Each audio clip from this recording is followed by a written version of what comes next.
Hi everyone, it's Kristi. Welcome back. I hope I have the camera straight. It was fussing with me today. We're going to start this hardcover trifold today. Happy November.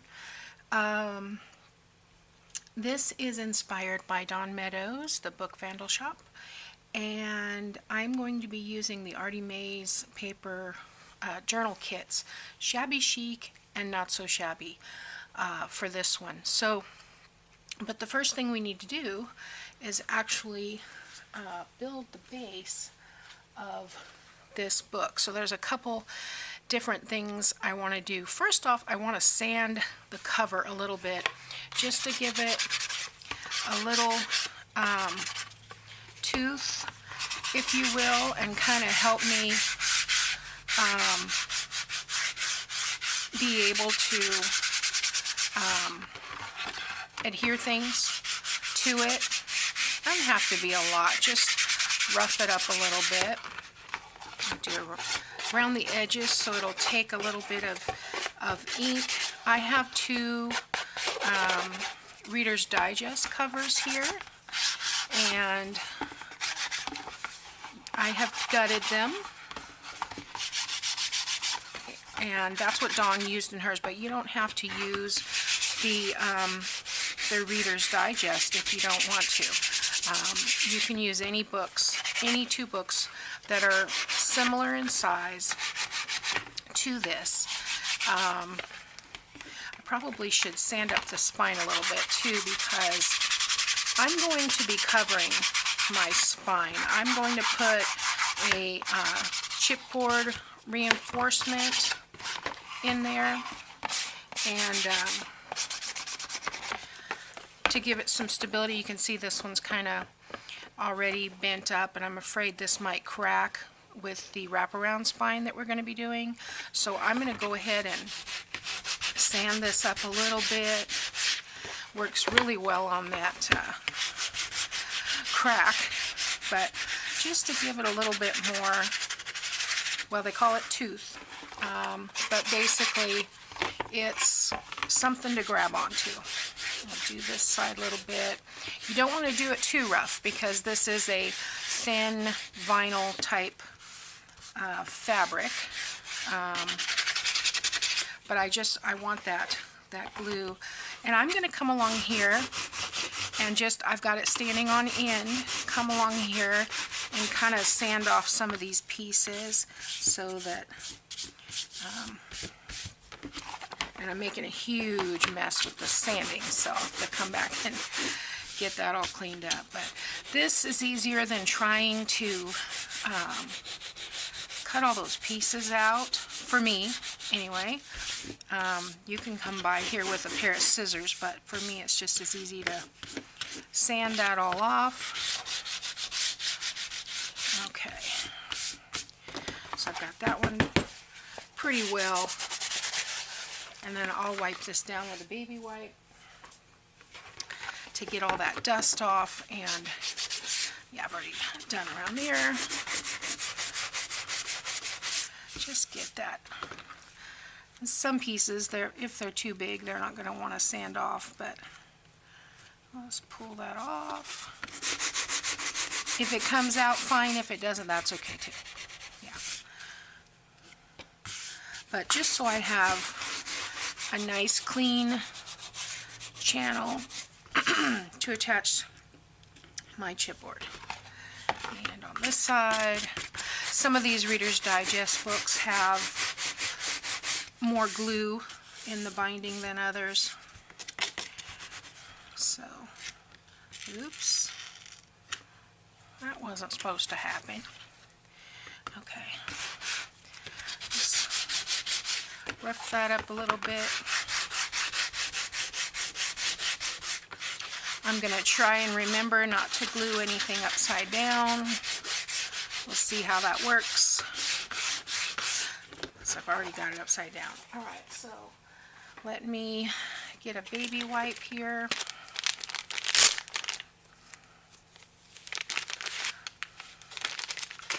And I will just kind of wipe the dust off of these, because that dust will make it can leave a barrier between the glue and you don't want it coming apart. So, all right. Same with this one.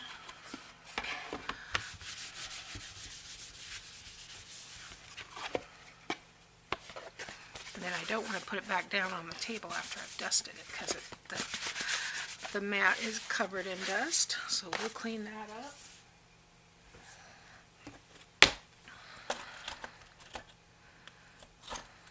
Well, doesn't want to go back in the holder. Look at that. This is from the cover. The spine, the blue. I think it's blue. Okay. So I think I've got most of that cleaned up. All right. So, what I think I'm going to do, the pink one is going to go. The pink one, see this? I've got it upside down again. The pink one will go inside the blue one like this. These two pieces are going to be attached. And then I am going to do a spine wrap with this linen, which will cover up the sides, or the chipboard. So I've got these two pieces of chipboard. I was going to wrap the fabric before I attached it, but I'm thinking it might be better if I go ahead and attach this, but I am going to go ahead and glue in the chipboard. So I've got one. This one's slightly smaller, this book, like 1/8 of an inch. So I have, my spines are 7.5 inches tall, which is only about 1/8 of an inch or 1/4 of an, well, yeah, about 1/8 of an inch shorter than the whole book, and 1.5 inches wide, 1 3/8 inches wide.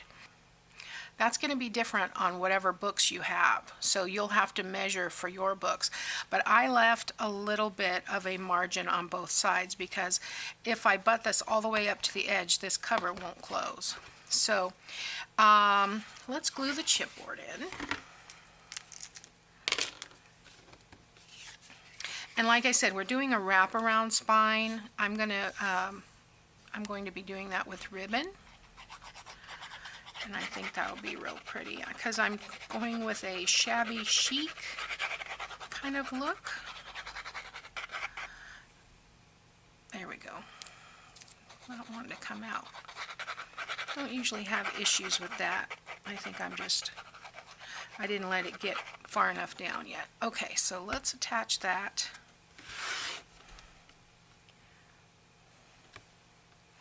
And I'm just going to split the difference top and bottom and make sure if I fold this, then I know that's going to be centered in the middle. Okay, so I'm going to go ahead and do that. And that just gives me a more secure spine. So you can see how it stands up now, whereas this one, you know, it's kind of, well, that piece of wood or the piece of chipboard's in there, but these were kind of flat. It'll just give me a little bit more stability, and it will keep the cover, because it's just paper wrapped with that vinyl type. I don't know if it's actually vinyl or what it is, but that piece of fabric. So I'm afraid that it might crack with the wear and tear, the pressure of the wraparound. So that's why we're putting the chipboard in, just to hold. And you'll see what I'm talking about eventually. So, okay, so let's put the glue on this one.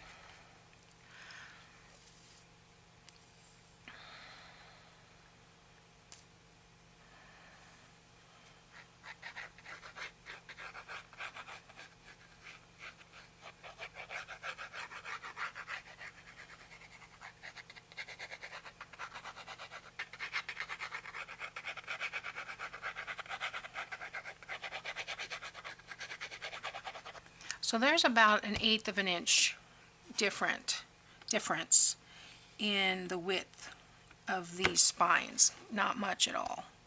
So There again, split the difference top and bottom. Make sure that closes properly. I think we're good.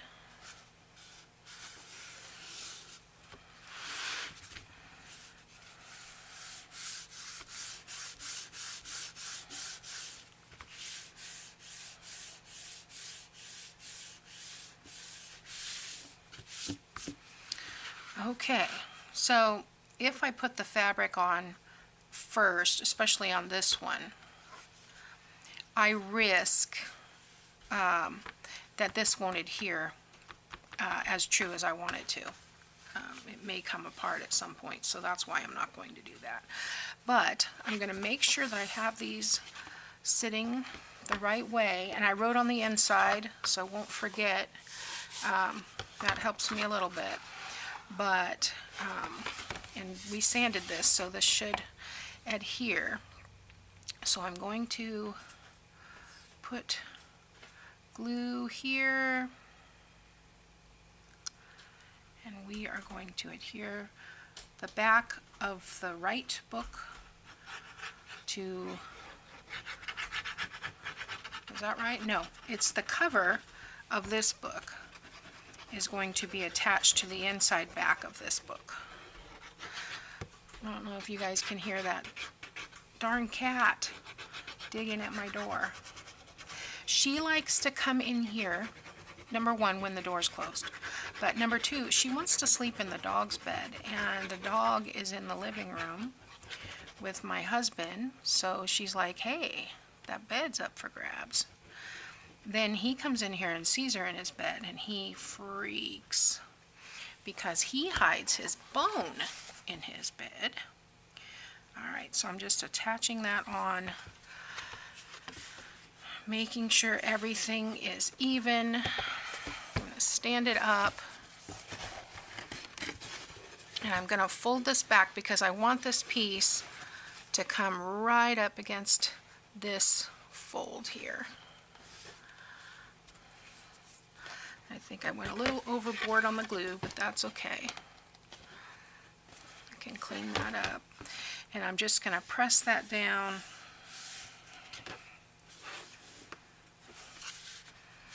I'm going to hold that. I'm going to put something heavy on it for a few minutes, and I'll be back. Okay, so I think that's good. I've been, holding it down for about 5 minutes now. I think it should be good, and we're going to wrap this fabric around. So what I want to do with this is about 3 1/4 inches because I would rather have a little bit more than less. This is going to be tricky for me because well, it shouldn't be, but I like things to be centered, and they're not always centered. So I'm just going to do the best I can do and call it a day. So I'm going to do the bottom first. Now see, I can tell that's already not going to be great. I'm going to glue the bottom piece, and then I'm going to glue the top piece around and meet it there. Okay, then I'll do the same thing here. So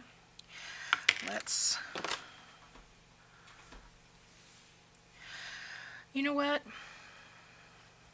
I let that cat in, and now she wants out. Oh, raise your hand if you have a cat and you understand what I'm going through. And nobody else in the other room is going to come and let her out because, number one, they're either sleeping or they have their headphones on. So I'm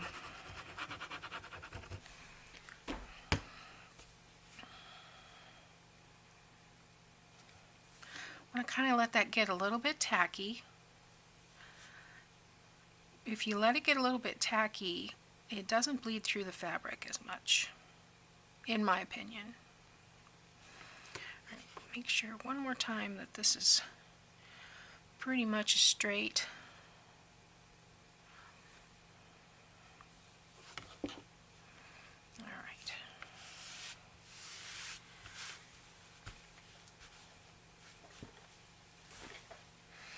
Okay, cat's out. Alright, so let's flip this over, and I want to run the glue down this side. I'm going to run the glue everywhere because I don't want to, chance that coming apart. There's going to be so much going on this cover. I don't think it's going to matter if it's slightly off, or I hope you can see everything I'm doing here. I have a tendency to keep bringing everything toward me. And the lighting is not good today. It's kind of overcast a little bit. Be nice if it rained a little bit.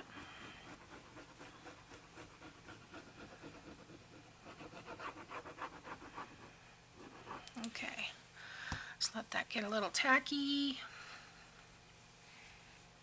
And then we will, I'm not sure if that's smoke or pollution or what, because we live in a valley, so we get a lot of smoke, and that creek fire is still burning. It's like 70% contained, but we had those winds a couple days ago, so that always adds fuel to the fire. Alright, so let's bring this down. I'm coming along here to not really worried about the back side, but let's get that in those creases.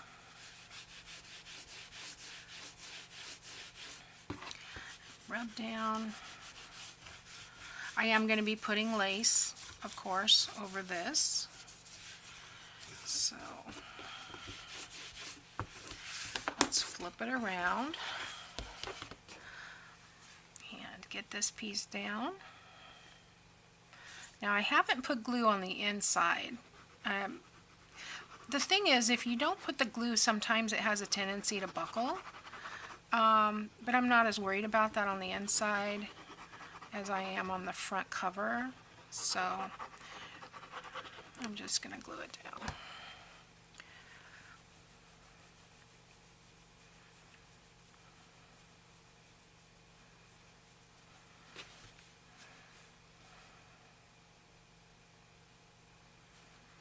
Make sure that's somewhat even. I'm going to run a little line of glue here.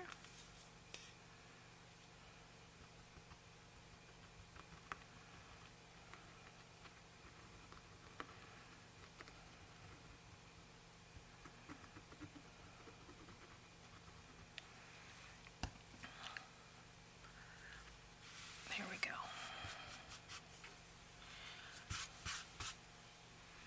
Okay. Now I'm just going to let that dry flat. But I do want to get these pieces nice and contact made.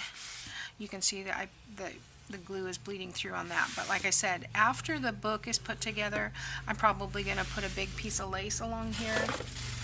And so that's not going to show anyway. Either a large piece of lace or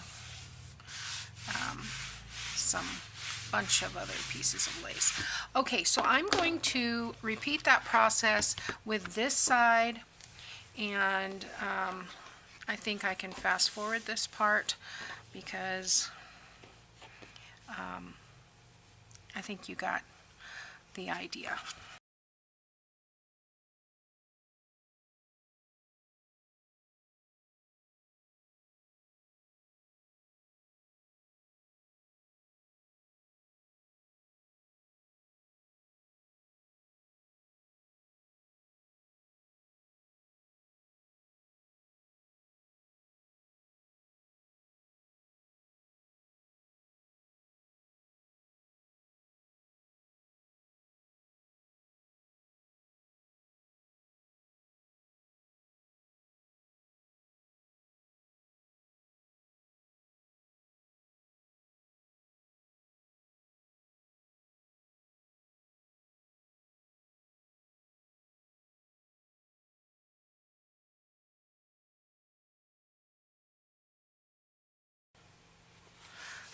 Let's do this side. I've already done that pretty good. Let's do this one.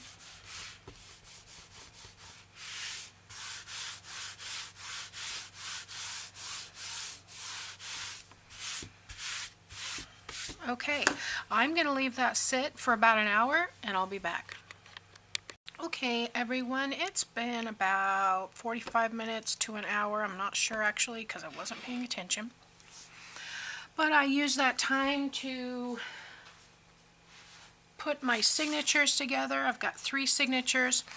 And I don't know if you've seen Dawn's video, but basically there's going to be 3 signatures here. And then there'll be file folders on this side to store ephemera or whatever. I am going to sew these on my sewing machine. And like I said, we're going to have a wraparound ribbon binding. So you'll be able to, after these are filled, remove them and add more pages if you like. But all of these are the same. I've just got the designer paper and I coffee dyed almost everything. I did not coffee dye the pieces we're going to put on the cover, mainly because I wanted to make sure that they made good contact, because sometimes when you coffee dye, the paper gets warbly, and sometimes it shrinks. So I printed the designer pages out. They are A4 size, so not US, but I printed them out on my printer at 8x10, and I unchecked fit to page, so that way they printed out. When I trimmed them down, they're just perfect size for this. So anyway, I've got the designer page, I've got some ledger paper, I've got a little bit of glue, coffee dyed paper, another designer page. I've got a coffee dyed envelope that's upside down so we can use the tuck. Probably add another tuck to that side. We've got some graph, you know, as I usually do it. I've got some coffee dyed half sheet here. Now this is one that I tried on the placemat, and I only did 2 placemats. I'm not sure what the secret is to doing the placemats, because when I see other people that have done them, they just turn out perfect. It almost looks like the image is printed on the paper. So I'm going to have to play with it a little bit more, but I do like what I'm seeing anyway. So yeah, so that's a half sheet, half 8.5 by 11, 5.5 by 8.5. And then I've got, this is some of the ephemera I printed out on the 28-pound paper instead of cardstock, and just kept them together, the journal cards. So I'd have a little half sheet there of that. I've got another piece of coffee dyed paper. I've got a doily, which I did not coffee dye. That way you can see it on the other paper. It gives a little bit of contrast. And then we've got the center. So all of these signatures are, this is going to be the first one, and this is the second one. I'll just go through these real quick. This is the cover piece, I think, that I chose for the cover of the book. So you can see it's basically the same format. I'll probably have that one up, this one down. Just add a little bit more interest than the doily, and then the center page. And then the last one. And I believe, I could be wrong, but I think this was a freebie. I'm not sure. And then the upside down envelope, the half sheet there again from the placemat. I think the secret actually is probably more coffee. I'm not sure. I did a weird concoction this time because I did not have coffee. I did not have instant coffee, so I kind of made a concoction with, I used 1 K-cup and 8 ounces and brewed that. And then I added a passion tea bag that was like sitting on the shelf for months and months and months, and it was the only one in the box, and I didn't know how long it had been there, so I threw that in. And then I used the Walmart family size bags, which those are nasty to drink. We don't buy them to drink. We only buy Lipton tea. But and my whole it smells kind of funky too. But anyway, when my paper dyeing came out, I've got a whole bunch of different colors. Look on this envelope, for instance. We've got the coffee, but the tea shows also. The tea kind of gives like a green tint. And then in some places, like right there, there's almost a little bit of pink from the passion. So it kind of made for an interesting coffee dye experience. So anyway, so those will be here. And then on this, in this spine, we'll have the, what do you call it? The folders, and they'll kind of, you know, one on top of the other, take turns to get the book closed. And I think I'm going to do, wow, this is a good fit in there. That looks good. I'm going to put a eyelet closure with a wraparound and probably use some lace. I've got a stack of this Dollar Tree lace. I also did tea dye some, so we'll have to see how that looks. And then I tea dyed some gauze, which looks just like cheesecloth, only it's a more open weave. So, all right, so let's decide what we want. Well, let's decide. I have decided what I want, and I have labeled them. So this is what is going to be. This is the back cover. I'm not sure exactly which piece that is yet. This is the front cover. Okay, so this is the front cover. I'm going to use some clips just to keep it where I want it for a second so I don't confuse myself. So that's what I've chosen for the cover. Okay, it's different than what I thought. All right, then I have the outside flap. That's this piece. These papers are gorgeous. I never have to do too much to them. They do their own thing. All right, and this one says inside cover, right flap. So that's this one. Okay, and then this one, center. I want to make sure that's right side up. Okay, so center, because I wrote on it upside down. We'll glue that piece on first so I don't forget. All right, and then this says inside cover left. Make sure it's, because there's writing, okay, writing everywhere. So there we go, that one goes there. All right, so what have I not covered? This one. Okay, so that's where this goes.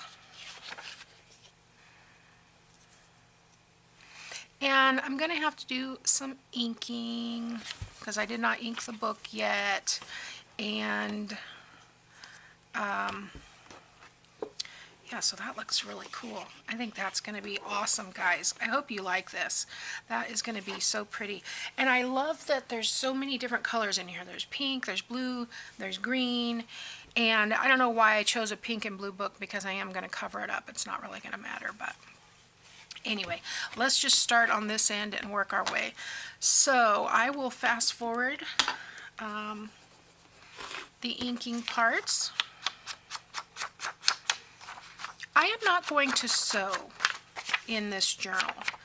I want to show everyone that doesn't really care to sew or doesn't know how to sew or doesn't want to sew, that you can do shabby chic without sewing. So that's what we're doing here. All right, so let me glue that on.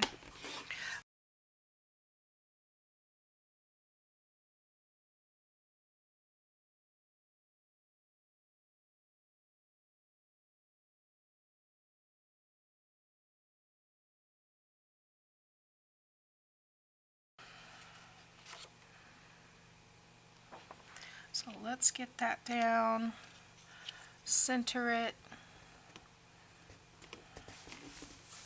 Oh yeah, that's gonna look so cool, guys. Guys, I should say gals, because according to YouTube analytics, my my viewership is 100% female. All right, that looks good. All right, so let's do this one. Just gonna flip the whole thing over. We've already aged that page, but I do need to ink around this one.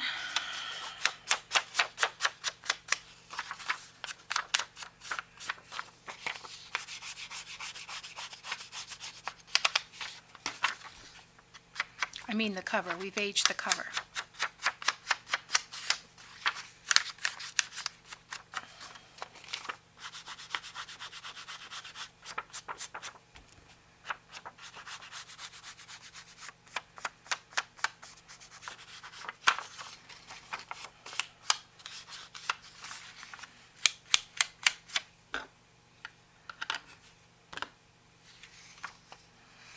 Make sure it's the right way. Looks like it goes this way.